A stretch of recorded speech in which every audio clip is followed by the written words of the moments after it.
Goedenavond, iedereen, dames en heren. Ik heb het genoegen om u welkom te heten op deze Free the Word, georganiseerd door Behoud de Begeerte en PEN Vlaanderen. Mijn naam is Alicia Geuszczynska. Ik ben vicevoorzitter van PEN Vlaanderen en PEN Vlaanderen is onderdeel van PEN International, een organisatie dat zich wereldwijd inzet voor de vrije meningsuiting en die verdedigt. PEN International en dus ook PEN Vlaanderen komt op voor schrijvers, journalisten, essayisten, dichters, iedereen die een pen kan vasthouden dus. Zulke mensen die worden monddood gemaakt, gecensureerd, gefolterd en gevangen gezet. PEN Vlaanderen kent verschillende tradities. Free the Word is een van die zaken die wij proberen jaarlijks te organiseren. Het is de bedoeling dat de brug tussen de luisteraar of de lezer en de schrijvers wordt kleiner gemaakt, dat er dialoog wordt gestimuleerd, dat ook nieuwe stemmen kansen krijgen om gehoord te worden. Wij doen ons best om Free the Word te organiseren zo dicht mogelijk bij 15 november. Het is dit jaar niet gelukt, het is 17 november, maar 15 november is de dag van de gevangen schrijver. En die dag natuurlijk betekent voor PEN Vlaanderen ontzettend veel, aangezien er wereldwijd duizenden schrijvers gevangen zitten. Een van de andere mooie tradities dat wij als PEN Vlaanderen heel belangrijk vinden, is om die gevangen schrijver op elke podium te verwelkomen. En dat doen we door een lege stoel. Een lege stoel die symbool staat voor de schrijver die niet aanwezig kon zijn, aangezien die gevangen zit of thuis zit met huisarrest en niet aanwezig kan zijn hier. Daar horen ook schrijvers bij die al overleden zijn. En vandaag hebben wij de lege stoel opgehangen aan de persoon van Barbara Skarga. Barbara Skarga is een Poolse filosofe die in 2009 overleden is na een heel lang leven, maar een heel zwaar leven. Want als vrouw van 25 is ze opgepakt door het Rode Leger en met een schijnproces naar de gulagkampen gestuurd. Voor 10 jaar en nadien nog een jaar en een half, eigenlijk een jaar en een half in de kolkos. Barbara heeft in de jaren 80 haar ervaringen in die gulagkampen opgeschreven. Ze zijn sinds kort, sinds eigenlijk deze week, voor het eerst in het Nederlands beschikbaar. En de reden dat deze memoires van haar zo belangrijk zijn voor ons en dat we ook haar willen centraal stellen vandaag, is omdat die kampen nog altijd bestaan. Sinds de jaren 60 spreken we niet meer van de gulagkampen. Ze hebben de semantiek veranderd, maar ze hebben de kampen niet opgedoekt in Rusland. Amnesty International schat dat er tussen 700 en 900 kampen vandaag de dag werkzaam zijn. Mensen die uit Oekraïne worden geëvacueerd, gedeporteerd dus, eindigen heel vaak in een van die kampen. PEN Vlaanderen komt ook op voor de situatie in Belarus. En wij weten van schrijvers die ook in onze penvlat hebben verbleven, dat die kampen daar nog steeds ook in Belarus werkzaam zijn. Onze vorige flatgast, Ihar Babkov, vertelde dat de regering nu hoofdzakelijk op jonge mensen focust om hen in die kampen te steken en om hen herop te voeden. Vandaar dat het goed is om kennis te hebben van die kampen. En in het boek vertelt ze hoe al die kampen in elkaar eruit zien, hoe een dag eruit ziet in zo'n kamp. Ik heb voor een klein fragment uit het boek gekozen, waarin ze eigenlijk zegt dat het niet enkel... Er zijn veel zaken belangrijk als je in zo'n kamp zit. Is een van de zaken die zij vond dat ze kon denken voor zichzelf. Het vrijheid van denken. Dat haar kampbewakers dat soms zelfs niet meer konden. In die zin voelde ze zich soms vrijer dan zij. Maar een ander onderdeel dat ze belangrijk vond om mens te blijven in deze onmenselijke omstandigheden, is om humor te kunnen blijven hebben, om te kunnen lachen. Vandaar dit fragment. Men kan niet zonder de lach leven. Lachen is de redding. Het creëert een afstand tot de situatie waarin we ons bevinden. Het bevrijdt ons en dwingt ons om als het ware van buitenaf naar onszelf te kijken, naar ons lijden, En dat maakt het lichter.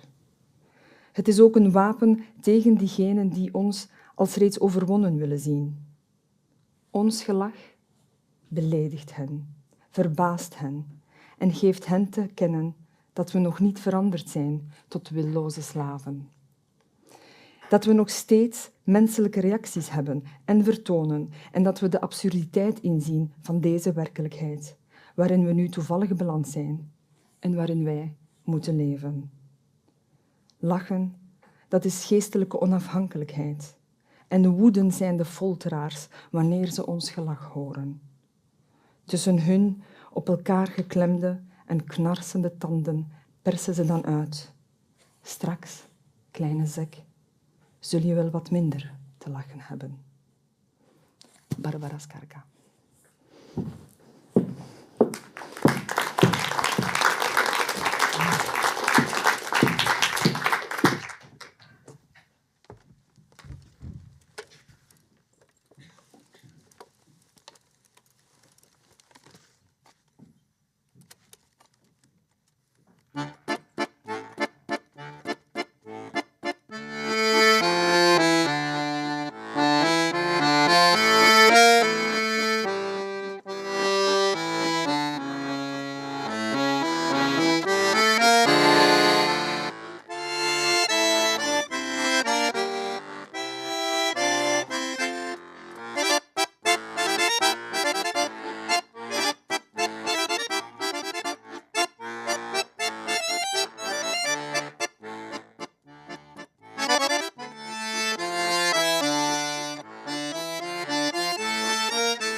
Goedenavond, beste mensen. Ik ben Carmien Michels en ik mag voor u voorlezen uit het Requiem van Anna Achmatova. Anna Achmatova, excuseer de uitspraak, leefde van 1889 tot 1966. En ik denk dat mijn oorbel al in de weg zit. Voilà. Aan het begin van haar carrière publiceerde ze een aantal succesvolle bundels, maar daarna zweeg ze, mede door de censuur die ten tijde van Stalin werd bedreven. Toch bleef ze schrijven, getekend door de revolutie, terreur en oorlog die zich tijdens haar leven voltrokken. In haar gedichten verbindt zij daarmee haar persoonlijke leed. Haar eerste man werd gefusilleerd. Haar laatste stierf in een strafkamp. Haar zoon werd decennia lang gevangen gehouden. De cyclus waar ik nu uit ga voorlezen, Requiem, bevat verboden gedichten. Ze schreef deze in het geheim. Haar vrienden kwamen samen en zij gaf hen stiekem een briefje door waarop een vers of enkele versregels stonden, terwijl ze praten over koetjes en kalfjes, voor het geval dat ze afgeluisterd werden. De vrienden memoriseerden die versregels, net als zij, in de hoop dat ze het zouden overleven en dat de versregels zouden voortbestaan. En vervolgens werden de briefjes verbrand. De versregels hebben het overleefd en die zal u nu kunnen horen. Requiem.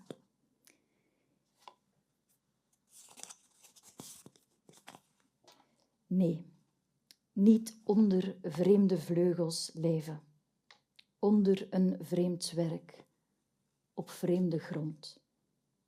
Ik ben destijds bij mijn volk gebleven, daar waar zich mijn volk helaas bevond. 1961. In plaats van een voorwoord. In de vreselijke jaren van de Jazov-terreur bracht ik 17 maanden door in de rijen voor de gevangenis in Leningrad. Op een keer herkende iemand mij.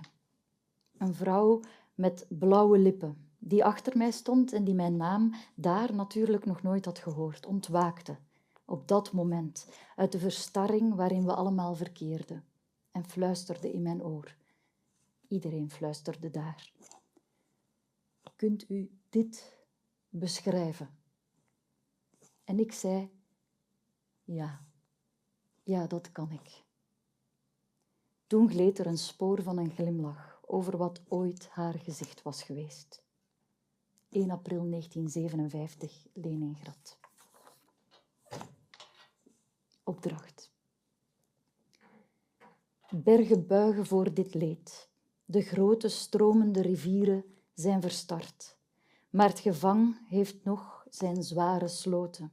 En daarachter zijn de kerkerholen en de dodelijke smart. Anderen genieten van het warme briesje of de zon die ondergaat, maar wij kennen hier alleen het barsen, zo door ons gehate sleutelknarsen en de zware stap van de soldaat.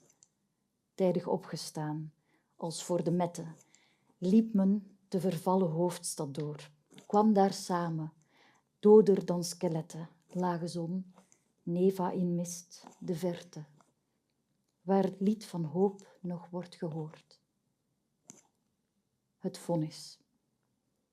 En meteen een tranenregen, afgesneden al van iedereen.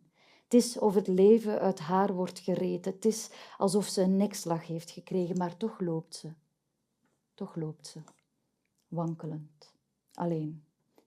Waar zijn mijn toevallige vriendinnen uit die 2 jaar hel? Wat denken zij in de cirkel van de maan te vinden? In Siberië's woeste wervelwinden. Ik stuur haar een afscheidsgroet van mij. Maart 1940. Inleiding. Het was de tijd toen alleen nog de doden konden glimlachen, vredig, niet bang. Als een nutteloos aanhangsel doolde Leningrad van gevang naar gevang en daar gingen, ontzint door het lijden, de veroordeelden al op het transport. En de stoomfluit weerklonk bij het scheiden als een afscheidslied, dringend en kort. En de doodsterren boven ons zagen het schuldloos Rusland, gekromd en verscheurd onder zwarte gevangeniswagens, onder laarzen met bloed besmeurd. 1. Je werd weggevoerd toen het al licht werd. Ik liep mee. Het was als volgde ik jouw baar. In een donker vertrek huilden kinderen. In de iconenhoek drupte een kaars. Het kruisje tussen je lippen was koud en op je voorhoofd stond doodzweet. Onthoud, bij het Kremlin zal ik, als de vrouwen der Strelitse, straks wenen om jou. Herfst 1935, Moskou. 2. Stil verglijdt de stille don. Gele maan die binnenkomt. Schuin gemutste gele maan ziet in huis een schaduw gaan. Deze vrouw is ziek, ze lijdt. Deze vrouw kent eenzaamheid. man in het graf, zoon vastgezet. Denk aan mij in uw gebed. 3. Nee, niet ik. Nee, niet ik. Nee, niet ik. Het is een ander die zo moet lijden. Ik zou het niet kunnen. Laat dat wat gebeurd is met donkere lakens bedekken en haal de lantaarns weg. Nacht. 4. Had men jou met je spot en lichtzinnigheid, ieders lieveling, vrolijke vrouw, tsarendorp zondaresje, maar voorbereid op wat het leven je brengen zou. Dat je al nummer 300, pakketje klaar, bij het kruisengevang zou staan. En dat jij daar het ijs van het nieuwe jaar smelten zou met je zachte traan, met je hete traan.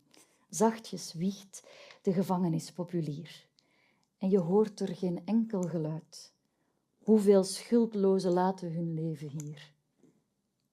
1938. 5. 17 maanden schreeuw ik nou. Ik roep je terug naar huis. Ik viel de beul te voet om jou, mijn zoon, mijn kruis. Voorgoed is alles chaos hier. Ik kom er maar niet uit wie er een mens is, wie dier. Hoe straks het vonnis luidt. Ik zie slechts bloemenpracht en hoor een wierookvat. Er loopt een spoor dat in het niets verdwijnt, terwijl een ster reusachtig groot, die dreigt met rampspoed en de dood recht in mijn ogen schijnt. 1939. 6. Vliegensvlug, vergaande weken. Het begrijpen valt mij zwaar, dat de witte nachten daar in jouw cel naar binnen keken, net zoals ze doen vandaag, met hun felle haviksogen sprekend van de dood en het hoge kruis, mijn zoontje, dat jij draagt. Lente 1939. 7. Het vonnis. Toen is het stenen woord op mij gevallen, op mijn borst, nog levend indertijd. Maakt niet uit, ik overwin dit alles, want ik was er toch op voorbereid. Ik heb deze dagen veel om handen. Zorgen dat ik mijn geheugen wis, zorgen dat mijn ziel nu gaat verharden, leren dat er weer een leven is. Anders. Het lijkt wel een feest. Het is buiten zomer met dat zoel en zinderend geruis. Ik vervoelde al dat dit zou komen, deze lichte dag, dit lege huis. Zomer 1939, in het huis aan de Fontanka. 8. Aan de dood. U komt beslist een keer. Dus waarom dan niet nu? Ik wacht op u. Het wordt mij te machtig. Ik doofde het licht en opende de deur voor u, zo simpel en zo raadselachtig. Neem elke vorm aan die u maar te binnen schiet. Kom mij met gasgranaten overvallen. Of met een lode pijp, zoals een aardsbandiet. Vergiftig me met tyfuswalmen. Kom als een sprookje, door uzelf bedacht, tot walges toe bekend uit het verleden, waarin steeds weer een blauw gemutste nacht, een blauw gemutste wacht en ook een huisbaas, bleek van angst, optreden.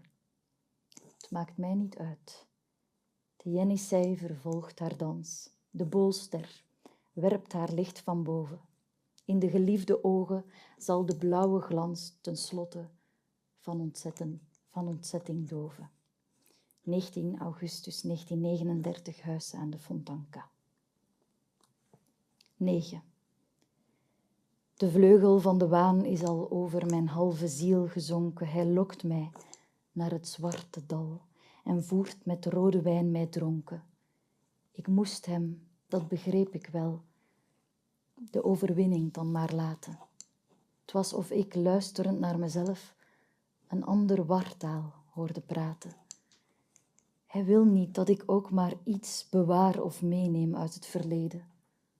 Hoe ik ook aandring, het helpt me niets hoe ik hem bestook met beden. Niet de ogen van mijn zoon, zo bang, het tot een steen verstarde lijden. Die onheilsdag niet, of het gevang bij het laatste weerzien van ons beiden. Niet de geliefde, koele hand, niet van de linde het schaduwbeven en niet de verre lichte klank van het laatste woord dat troost kan geven.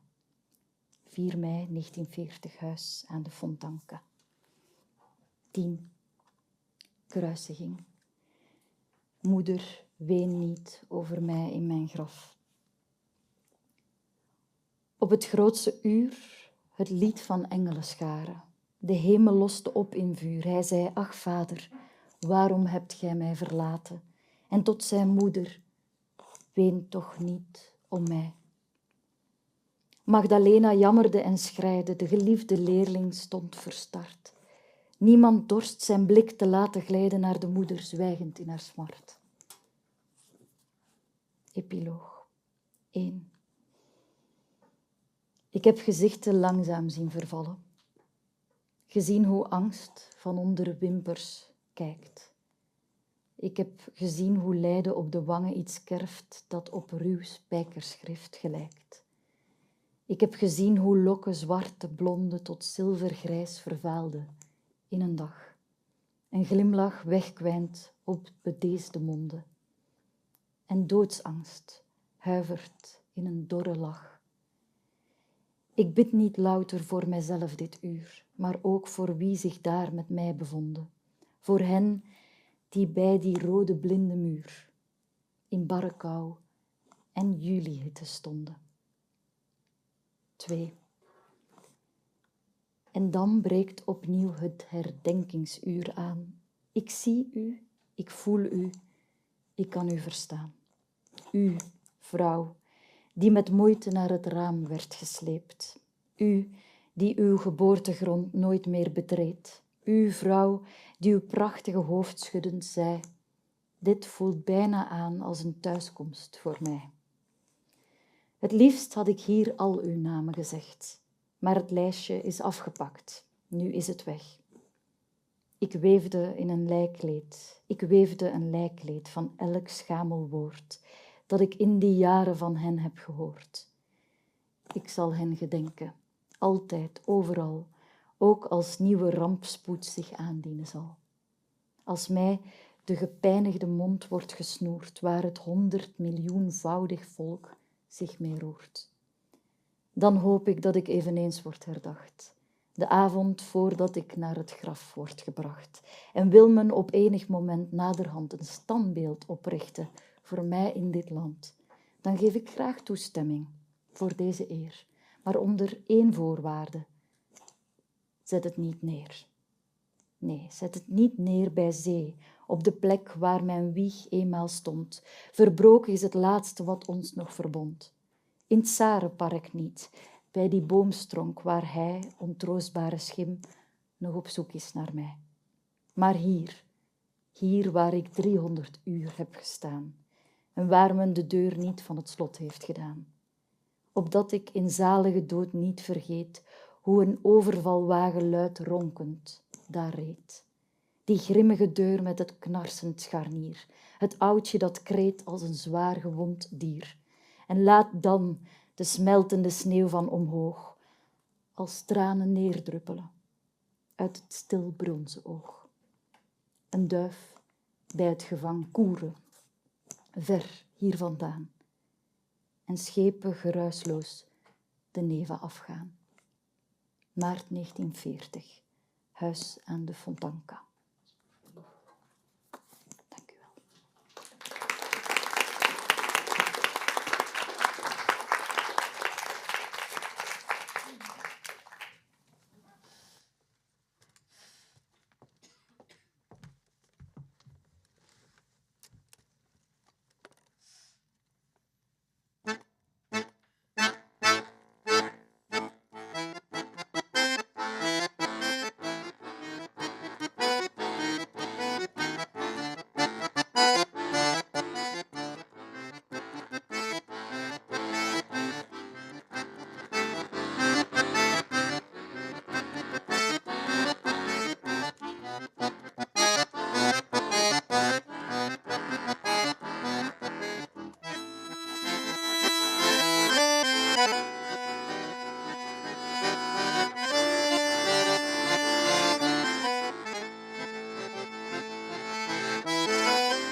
Good evening, everyone. My name is Peter Vermeersch, and it's an absolute honor for me to welcome Maxim Osipov here on the stage. Maxim Osipov, as you know, is a Russian writer of essays and primarily short stories, but also you are a medical doctor, a cardiologist to be precise, and working in a medical hospital 101 kilometers from Moscow. And the distance is relevant in this case because that is also the title of the second book of short stories that Maxim Osipov has published and is also translated in Dutch under that title, 101 kilometer. The first book is called De wereld is niet stuk te krijgen. It's impossible to break the world. Whatever you throw at it, that's the context of that title. A writer of short stories, poetic short stories, I should say. They have a musicality in them. They also have a lot of poetry, I think, in them, in terms of the images that come to life. But they also talk about reality in Russia. In a way, when I read your stories, it feels almost like you get a better sense of the reality in Russia than from reading any sociological study of Russian society, even though they're fragments and glimpses, but they seem to represent something more complete, something full about that reality that you are coming from. But you're not in that reality at this moment. You've immigrated from Russia, and we can guess the reasons for that, obviously, but we will also talk about that evidently. And I would like to start with that question, Maxim.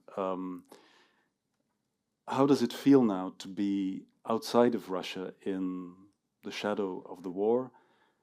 How does it affect your work, your writing, your life in general?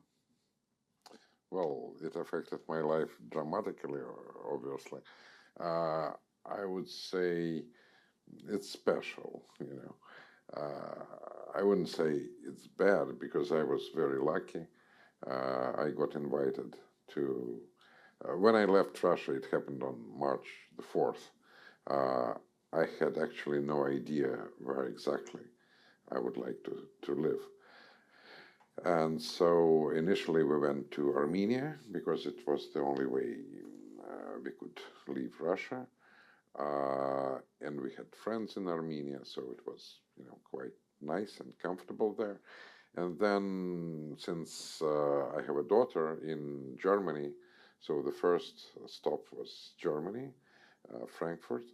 And then I went to Berlin for 3 months for Wissenschaftskolleg zu Berlin. It's a very nice organization.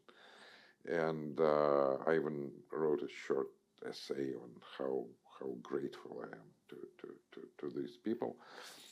Very international, very clever, you know, and nice. And then I got invited to Leiden University, and so now I teach Russian short stories and novellas in English language to Dutch students. So, of course, it's a big turn in a career from... Big difference from being a cardiologist exactly. in Russia to teaching short stories. Can you, in your conversations with your students, also talk about that Russian reality that you're coming from, and of course about the politics of it all, which is very much on everyone's minds, I guess? Yeah, sure. I talk, well, since I have no formal philological education or whatever, my approach to this course is totally different than of other professors. I try to speak how this particular Tolstoy or Pushkin's or Gogol's or Babel's story, how it, you know, what is it about, what do we learn about ourselves and about our friends and about, you know, from this story. So I look at it not as a monument or something, but something very much alive. So that's, and they are quite interested, I must say. And do you get questions about Putin a lot? No, because he's not that interesting. Do you get questions about Yeah. Ukraine a lot? Well, I get some questions. Well, I cannot really talk much about Ukraine. I haven't been there since 1983. So, what can I say about Ukraine? And about But well, it's about Russia. It's about about politics. Yeah. Well, initially they felt shy, but then I really welcome all kind of questions. yeah. Mhm. So the context, of course, of teaching Russian and Russian language and Russian stories and Russian literature has changed quite a bit. And you wrote in the essay that you mentioned in the spring about how to deal with feelings of shame. And I have sometimes encountered people here, Russian people, who felt a little ashamed speaking even Russian in public transport. This was right after the beginning of the invasion.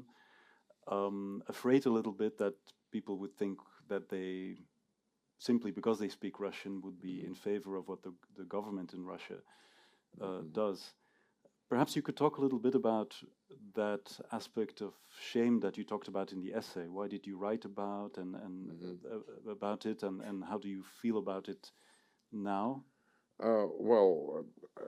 You mean they say cold, ashamed, relieved, right? Yes, That's yes. the English Cold, title. ashamed, relieved, which is a quote From Hafner, Sebastian Hafner.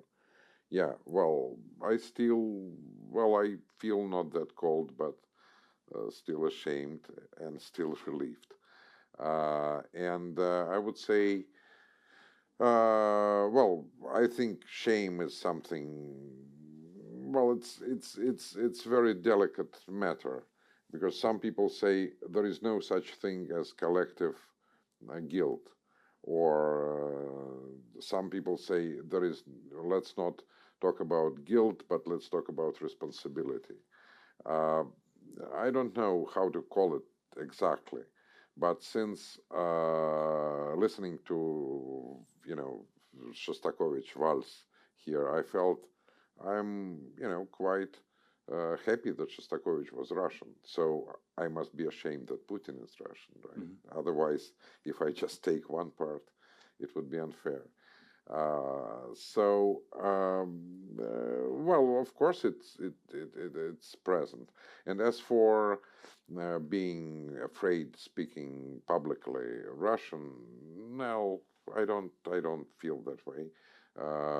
And Ukrainians whom I met, they mainly speak Russian. Many of them do not know Ukrainian. So my rule is not to speak first to them, although sometime in Germany specifically, where there are much more refugees than here, they would, you would clearly recognize them in the train car. So I would, help them to find children's room, or use internet or toilet, whatever. And they would ask me, "Are you from Ukraine?" Then they would make a pause and say, "Or you are for a long time here." And I always said, "Well, you don't want to know." Yeah. So, but there are Ukrainians and Ukrainians. There is a composer, Silvestrov, maybe one of the most well-known contemporary composer in the world, who was my neighbor in Berlin, and we became sort of good, friends. We spoke openly about everything. Although his grandson is in Kiev, in the defense of Kiev these days, and he had all reasons to dislike, Russians and whatever. But he was just more wise than that. But there were some other journalists with whom I had only small talk or just nothing. So of course we should accept that. It's the obvious consequences of this war that Russia unleashed in Ukraine. In that context, do you also meet other Russian writers, artists in the Netherlands where you're in residence, or perhaps in other places in Europe? Well, here and there a little bit, yes, but it's not that, writing is such an individual thing that it's not that you are really looking for a company. Right. Yeah. Is there something, when you meet them, is there in the conversation something about a task for artists, writers, in the face of the government in Russia, in the face of the current events? Is that something, feel people indeed responsible, and hence is there the urge to do something? Well, of course, we all feel that we should not just keep silence and write, sign letters, papers, whatever. But I think that the key word would be humility here. It's not in our hands. The destiny of this war, of Ukraine, of Europe, is not in our hands. It's in hands of Ukrainian soldiers and Western, politicians, and the amount of aid, military and economical, which they render Ukraine. Humility, I think, it's important thing. It is important. And do you have an opportunity as writers, I guess, or public figures, artists, to communicate still with an audience in Russia? Is there still a possibility for that? You must have readers in Russia, and about the fact that you are here and about the fact of the political circumstances and everything? Well, I do not communicate with readers. I communicate with friends, some of whom are, I just... And with people in the an hospital, hour ago, I spoke to a very prominent Russian poet, Yuli Gugolev, who is in Moscow and who writes very good anti-war poetry. Well, it's a very good poetry at the first place, and then, it's good anti-war poetry. These days, it's very good anti-war poetry. So we communicate freely through WhatsApp. And does he publish his poems in Russia at this moment? No, he's reading them, and I think I will publish some of them, because the next step would be my publisher, Van Oorschot. They offered me to be sort of editor-in-chief of a magazine or anthology, quarterly magazine in Russian, of Russian immigration. We called it the Fifth Wave, since it's already the fifth wave of Russian immigration. Yes. Starting from 1917 revolution. Yeah. So in a way, we are continuing sort of the tragedy of the 20th century. There was a time of hope when that kind of exile would not come into existence anymore, but it has arrived as we are speaking. Yeah, that's true. We talked about the shame that you so delicately formulate in your essay called "Ashamed, Relieved." I have another big word for you next to shame, and that is the word truth. So one of the things that strikes me very much when reading your stories, they're very poetic. The images are beautiful. We will hear a story later on too. But they manage to ring very true. They seem to offer a very strong glimpse of reality out there. There's, of course, in Russia a battle around truth and what is truth in the face of enormous propaganda. So would you say then that simply by writing the kind of stories that you write, even though on the surface they are not political at all, they're I don't know how to describe it. They're really fragments and collages is, I think, a word that is often used to describe your work, of stories. But writing them is perhaps a political act simply because of the context in which the big stories of the Second World War, the Great Patriotic War, the commemoration of heroism, the way the heroism of the war is framed with regard to Ukraine, the famous Z sign and the propaganda around that. So simply, do you think that, I guess that's what I want to ask, is that this is also sort of act of resistance writing these kinds of stories, or how do you look at it? Well, I don't look at it as an act of resistance, really. Uh, I think the best definition of arts I have belonged to a late friend of mine, a priest, who said that art is self-development of truth.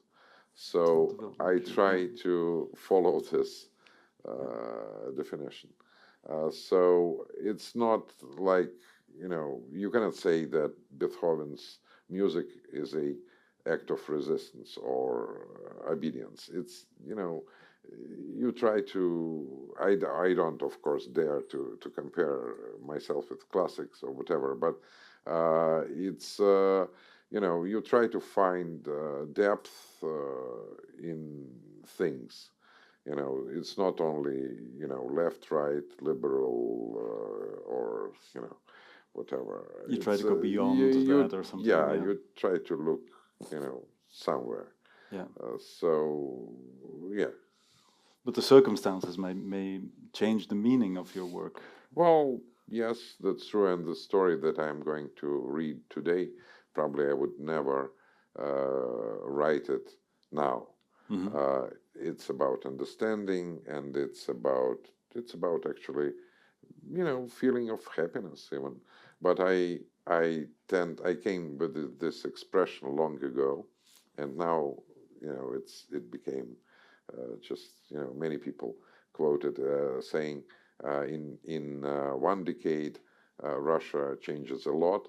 In 2 centuries, not at all. Right. So you will see how Russia changed in 1 decade. So I wrote it in 2010, I believe. So, and it's about, understanding something. Sort of that a mild look at your fellow citizens, more or less, or understanding their quirkiness. Understanding from, something that I really miss and will never achieve here. Of course, the understanding from small detail. You can understand the whole thing, the whole picture. So this is, of course, one of the drawbacks about some negative things about immigration, that you are in the situation where you will probably never achieve even semi knowledge of things. Would you say that you already feel some sort of nostalgia? I mean, it's maybe too big of a word, to the situation 10 years ago when you could sort of write from that more innocent perspective, I guess? Well, nostalgia. Well, I don't, since I'm a, physician, I try to look at things pragmatically. Mm-hmm. Will it help? Will that help? Nostalgia will not help, probably. Yeah, it will not.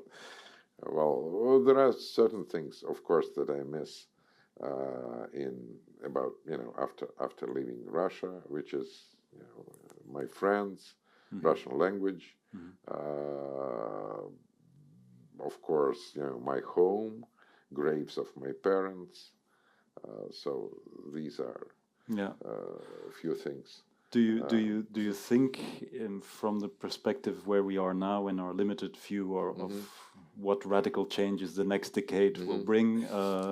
We know what the next century will bring, no change, but the next decade. Do you think it is realistic that you will be able to go back to Russia and write in Russia the way you were writing? Is that something you expect, or is it something you definitely don't expect that it will be possible? Well, I expect that I will have an opportunity to go back to Russia, yes. Not to stay there. I don't think I would like to stay there. I would like to live where I am. Yeah. But of course I would like to visit and spend certain time there. Is it something you will also feel in your work? Do you feel now already in your work that there's a difference between writing from the hospital 101 kilometers from Moscow, or from Amsterdam, or Antwerp, for that matter? Well, so far don't write actually these don't days. write. I'm just traveling and making You're too busy. speeches and whatever. Yeah. And when I came to Armenia, I called my English translator, who is a very good friend of mine, Boris Draluk, very gifted person, and I told him, now I have to quit medicine. And he says, oh, then your translators will have more work, you will write more. I said, no, it's leave it to graphomaniac people. For writing is for beginners. I will go and present here and there and have talks and whatever. I made a joke, but I didn't realize how right I was at that. At that But maybe it's moment. also part of. But I hope it will be gone, and I will have time and some kind of silence inside me to Right. to focus on writing again. Yes, of course. That's. But maybe it's important.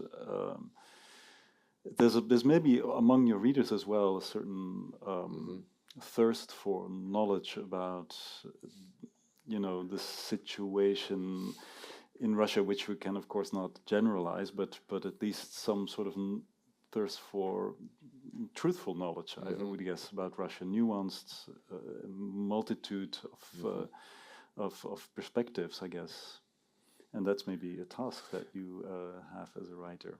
Yeah, well, we'll see. I don't really feel I need to meet certain expectations. requirements. Yes. Yeah, I would prefer to just write what I want.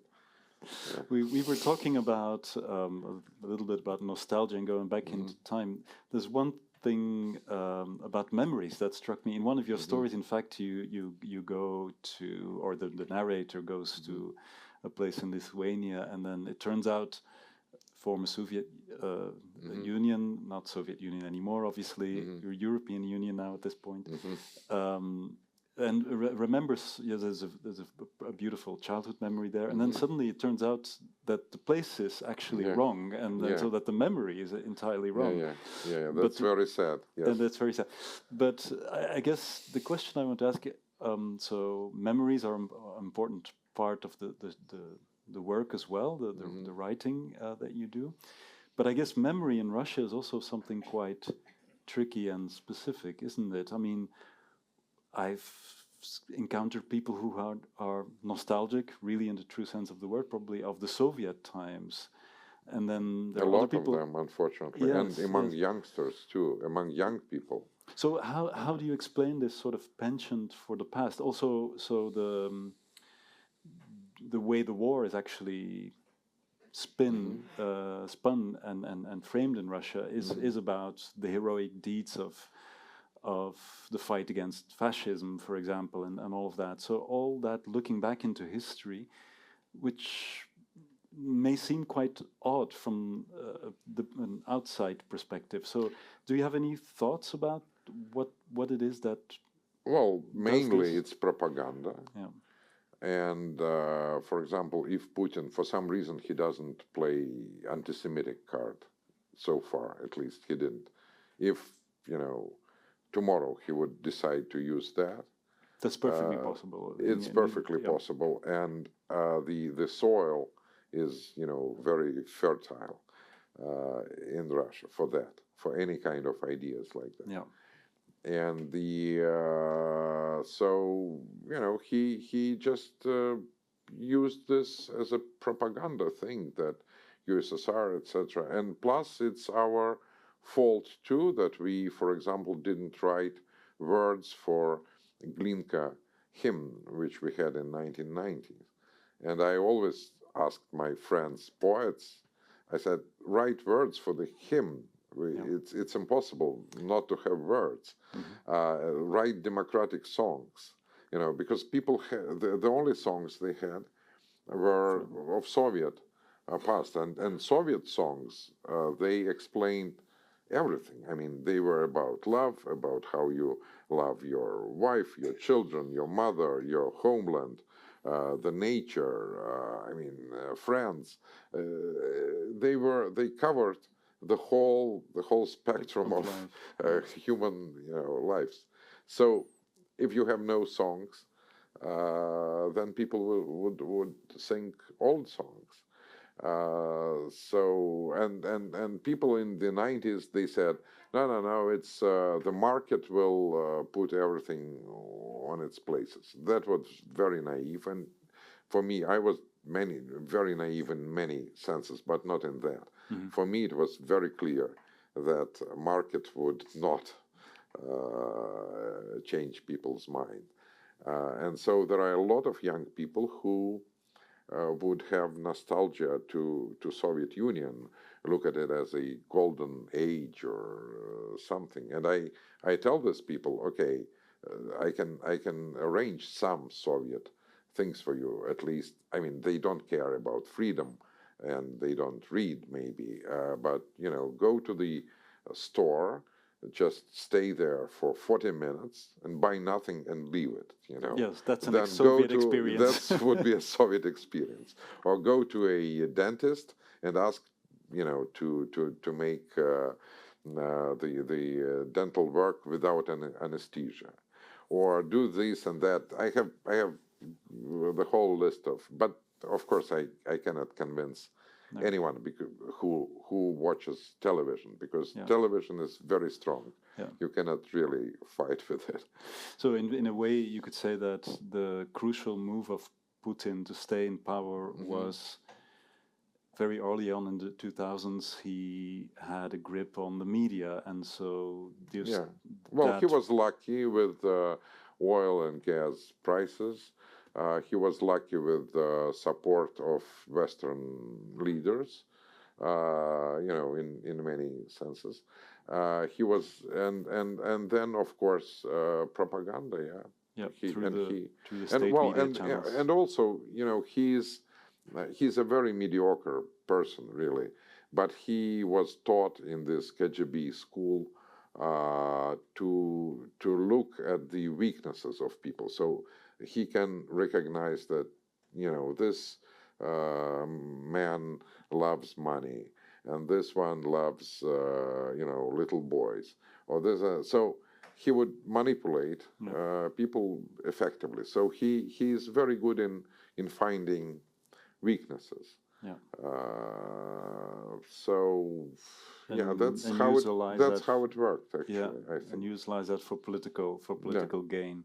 Mm-hmm. The story we will be hearing in a minute was written back in 2010, and we talked about your personal memory of that time.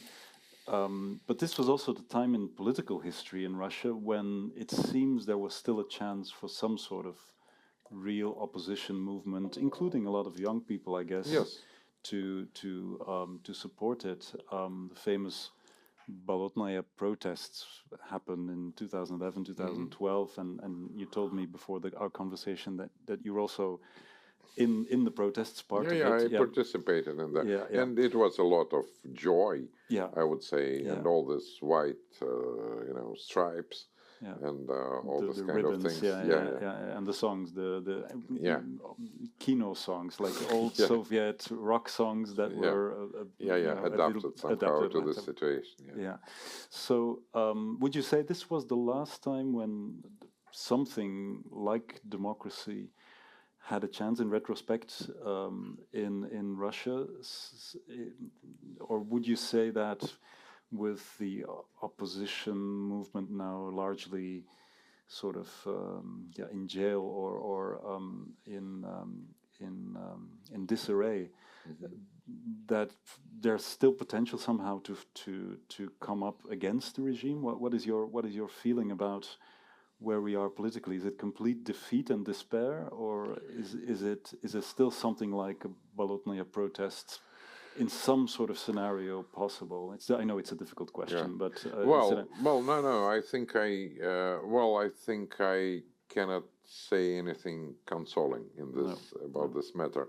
I think it's a complete despair and defeat, and it was a defeat by then even too, because the real forces we read with my students Babel stories, and I pointed that the real two forces in Russia at that time were ЧК, which is secret police, Yep. like later KGB, FSB, and KVD before that. And it changed its a name, but didn't change the essence.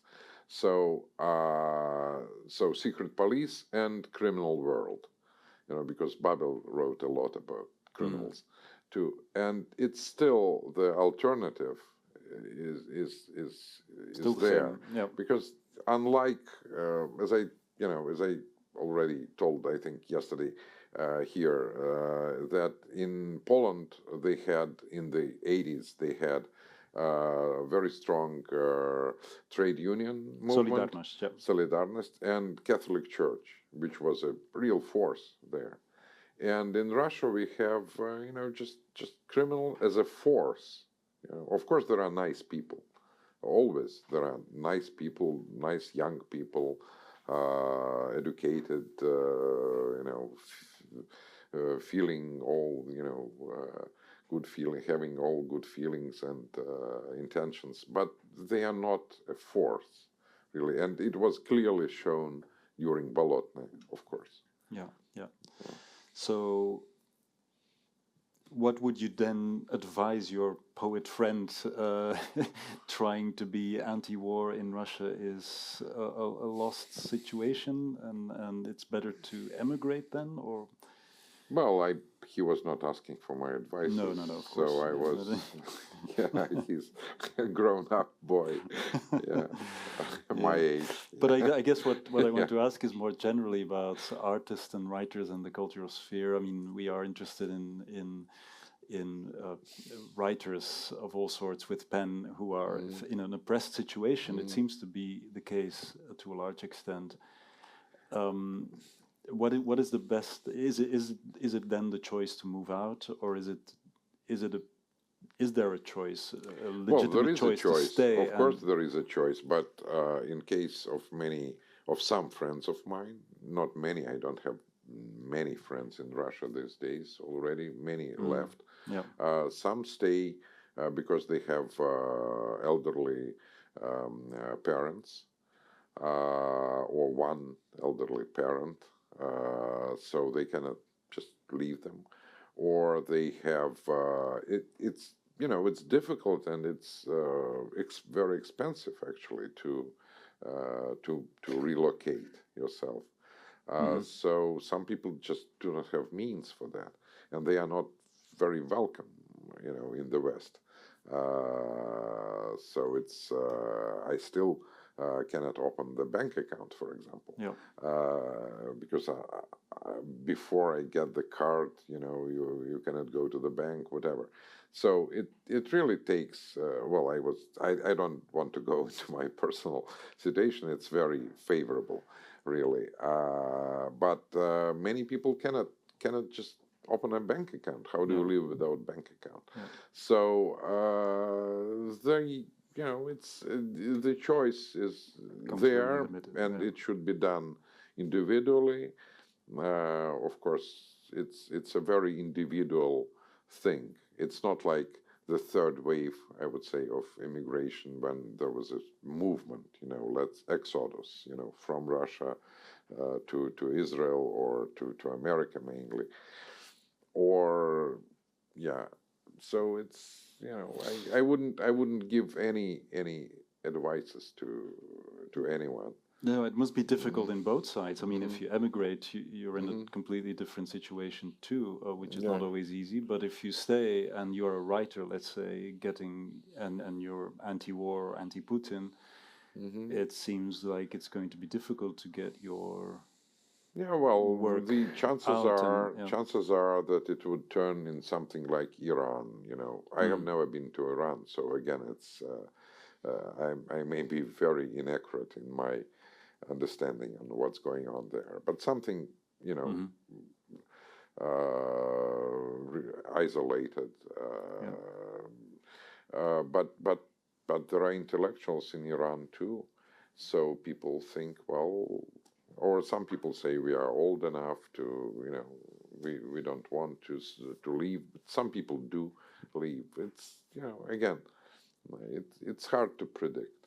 Yeah, but the appropriation of culture by the regime, the political instrumentalization of it, will probably continue, which then for young people must be in Russia must be you talked about their limited knowledge of history and everything, but I'm guessing that then the knowledge about literature and culture and what it can be, how diverse it can be, it becomes also very troublesome then. Yeah, Yeah, that's true. yeah. Are there in fact still sort of young people in Russia, for example, let's not take Moscow, but for instance, the place where your hospital is, who, well, let's say have an idea of culture that can also be not only the propaganda, but also and the songs from the propaganda and the literature from the propaganda, but also, I don't know, your work or in the musical sphere or something which is controversial, which is Pussy Riot or something which obviously is famous in the West.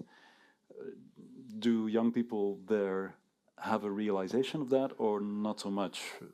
Well, young people in Tarusa, if you ask about this small town, they either leave Tarusa and go to Moscow and become Moscow young people, or if they stay there, it's really hopeless situation for them because there are no jobs, and I don't really think.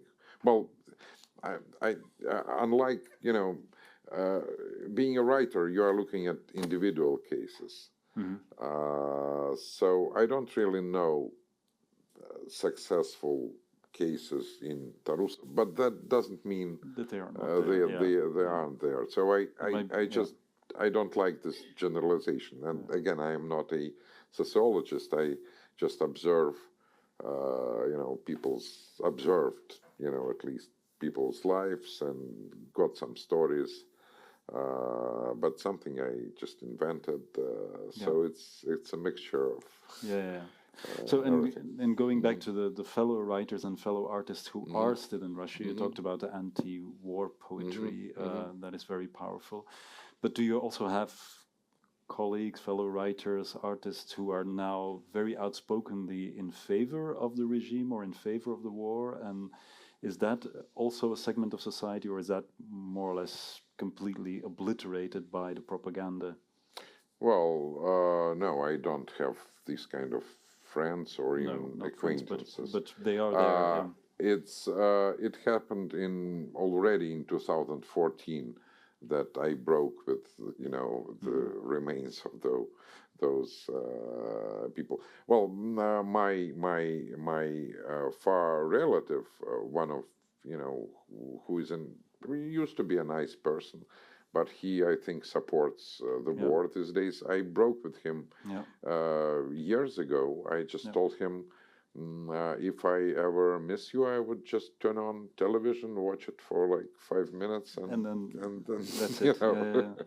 But it seems, I mean, there's a tragic side to it. I've heard that from other people also, that within families, for example, or within even friends, among friends, or the young student and the grandmother, and there's a world of difference in interpretation because the grandmother watches propaganda on television and the young student has access to internet and to better information, and that happens a lot. Tragic that sort happens of split a lot. happen. And in the church, for example, in the parish, there are people who are anti-war, and also their brothers and sisters in Christ would be very pro Putin and pro war thing. But it also has another dimension which I just start thinking of. It's I have a friend, for example, who is staying in Russia, and he was his great grandfather was a very famous philosopher. No, I don't want to give the name just because, believe me, he was very, very famous in the 20s, and he rejected to take this philosophical, ship. Well, it was he avoided it. It was not their choice. Main philosophers were taken with this philosophical ship to Europe, to Germany, and so he, somehow he avoided that because he wanted to live in Russia. He was arrested. He was released. He was arrested a second time, and then he was executed in 1938, I believe, something. And of course, he's a model for my friend because he's his books is all over the house, and so he would probably never immigrate because it was in the family that you should not. You should stay where you are. And my friend, he is totally anti-war, and he would rather go to jail, of course, than to go to war. And my father escaped from a Nazi, at wartime. He was born in Ukraine, in Khmelnytsky. It was Praskurev at that time. And so he went, so then he moved to another place. He was Jewish, so he had very hard time at end of Stalin's time. And so in my family, it is normal thing to escape, to run away. Yeah. So, and for many boys from, so-called common people, their fathers, their great-grandfathers and grandfathers, they went to Finnish War, then to, Second World War, then to war with Japan, then to Hungary, then to Prague, then to Afghanistan. And they would not ask questions which war was criminal and which was just. It is in the family that they obey orders. Yeah. And so it's not that they may be in favor of Putin that much, but they would not run from draft. Plus, they have the idea that there is a collective, that there are people whom they could help, and their life is so miserable, like in cities like Tarusa. Yeah. So for them, they could look at it as even some kind of liberation, a relief. Yeah. So it's more complicated than just here is propaganda, and here is this and that. So, and maybe also the idea of heroism, the idea that you can do something for someone else. Yeah, maybe. But also, you make me think of the fact that, of course, during the Soviet times, a lot of people were quiet as well. They wouldn't believe the propaganda necessarily or be fully in believing in the system, but they would also not show their resistance. They would simply retreat, that's true. Escape to the Well, and the idea of criminal war is a very novel one. It appeared only in the 20th century, actually, after the Second World War. Yeah. People in the 19th century would French people think, should they go to fight, Russia or England or whatever? People just went and that's interesting. Yeah. So let's move quickly now to the story that we are going to hear. And before you read it, I would like to ask a little bit more. So could you say a little bit? You've already said a few things about it, but could you say you wrote it more than 10 years ago? Could you say in which context and which sort of mood, I guess, you wrote this story?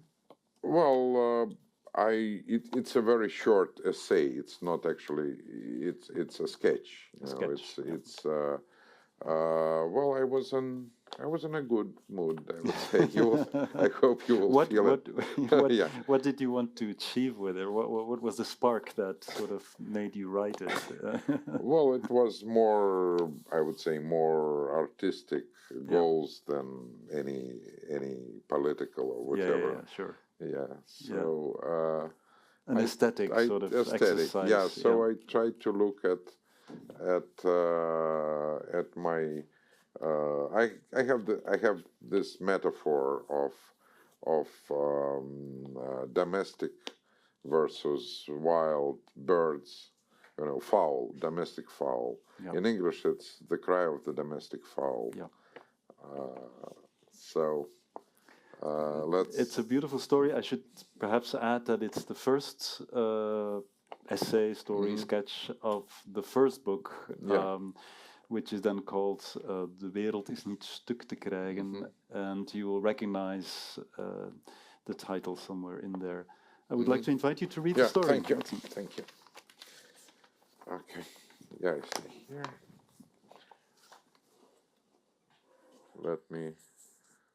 I don't see the title. Yeah. Oh, okay, here it is.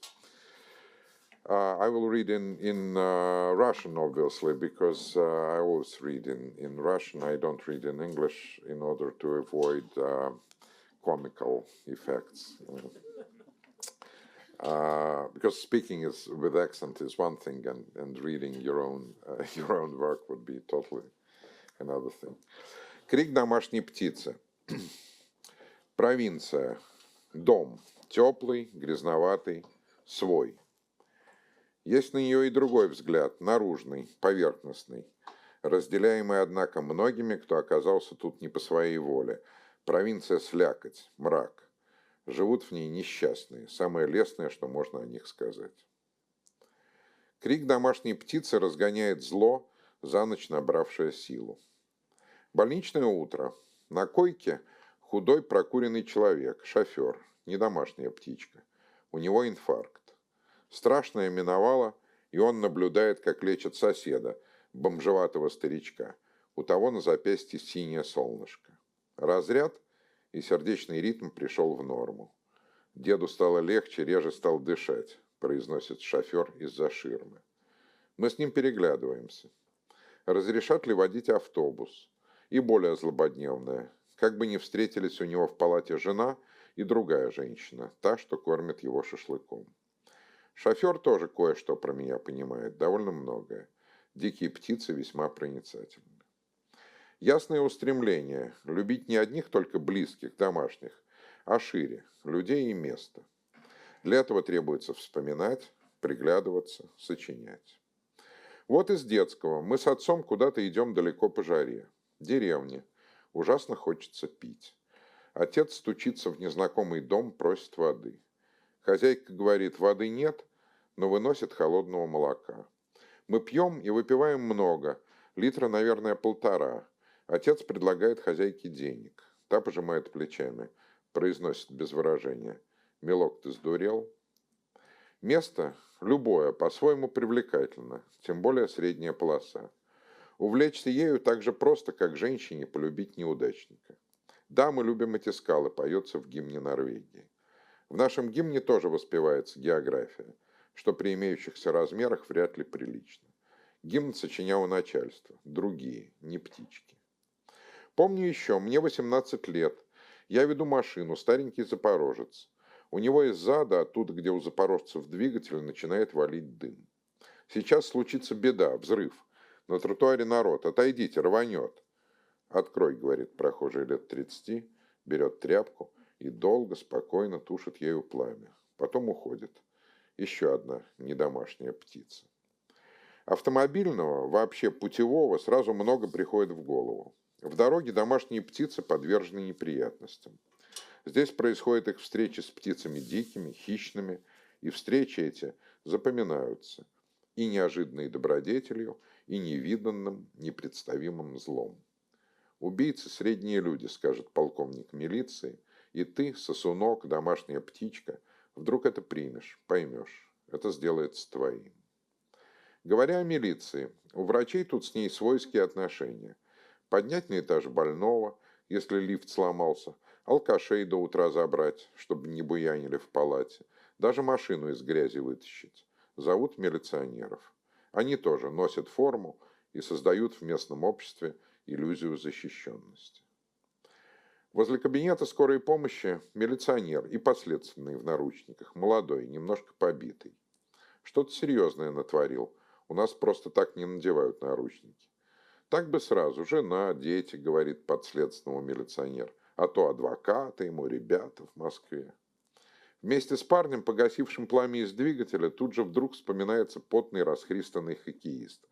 Вам должно быть вдвойне приятно победить родоначальников хоккея у них на родине. Улыбается беззубым ртом. Да без разницы. С его достатком мог бы и зубы вставить. Но видно, и так хоккеист отлично кусает мясо. Очень цельное впечатление. Что еще? Проповедь, слышанная на покров. День, когда наши предки оказались побеждены, мы сделали одним из самых своих почитаемых праздников. Нет занятия проще, чем поносить церковь. Это как, например, ругать Достоевского. Правда? Конечно, правда. Но мимо. Все не о том. Церковь – чудо, и Достоевский – чудо, и то, что мы до сих пор живы, тоже чудо. «Милок, ты сдурел?» Это могла быть одна из бабок, лежащих в первой палате. Бабки – не оскорбление, самоназвание. У самой тяжелой голоса, видение. «Юр, ты?» «Не, я не Юра», говорит соседка. «А кто?» «Я бабка». «А это кто, Юра?» Другой соседки. «Нет», отвечает та. «И я бабка». Ничего обидного в слове «бабка» нет. Они и чувствуют себя не старушками с ясным умом, как их столичные ровесницы-птички, а бабками. Днем громко поссорились две санитарки. Одна здесь работает ради того, чтобы кормить себя и скотину, пищей, оставшейся от больных. Другая владеет несколькими гектарами, ездит попеременно в Турцию и в Европу, а санитарка устроилась, чтобы находиться в обществе. Впрочем, кажется, все еще запутанней. В Европу ездила первая санитарка, бедная, набрала кредитов, уже приходили судебные приставы. Частное у нас выше общественного. Налоговый инспектор, паренек 20 с чем-то лет, наш проверяющий. «Ох, — говорит, — хорошо, что вы врач. Я от армии как раз. Понимаете?» Как не понять? В порядке исключения. Надежная формула. Каждый у каждого оказывается в руках. Пусть Москва не верит слезам, у нас только им и верит. Если надо, конечно, сделаем. В порядке исключения. Безобразие, умиляться не следует. Но веселое участие во всеобщем обмане укрепляет единство нации не хуже хороших законов. За свет, за газ, за телефон не плачено. В столице отсутствие денег – стыд. А здесь, в общем, норма. Эти счетчики барахлят. Как раз мой случай. А вы приходите, полечим. Крестные, снохи, племянницы, водоканал, электросети, горгаз. Понятно, уютно, тепло. Есть минусы, но способ жизни довольно устойчивый. Тут все про всех знают, как в раю. Санитарки и бабки днем, а к вечеру обнаруживается, что кое-что, сделанное за сегодня, далось усилиями явно избыточными. Многое вообще не далось. В сумерках возвращаются злые, раздраженные мысли. В частности, куда подевались сообразительные люди? В нашем детстве их было достаточно. Что, уехали? Одно цепляется за другое, положительная и обратная связь. В ночи с ее страхами душа уязвимее для зла. Вот еще. В дом нередко залетают синички, ласточки. Это считается очень плохой приметой. Ничего не поделаешь, не жить же с закрытыми окнами. Или уехать, если боишься, или освободиться от суеверий. Все в таком роде мысли, пока не настанет утро, с перерывом на сон.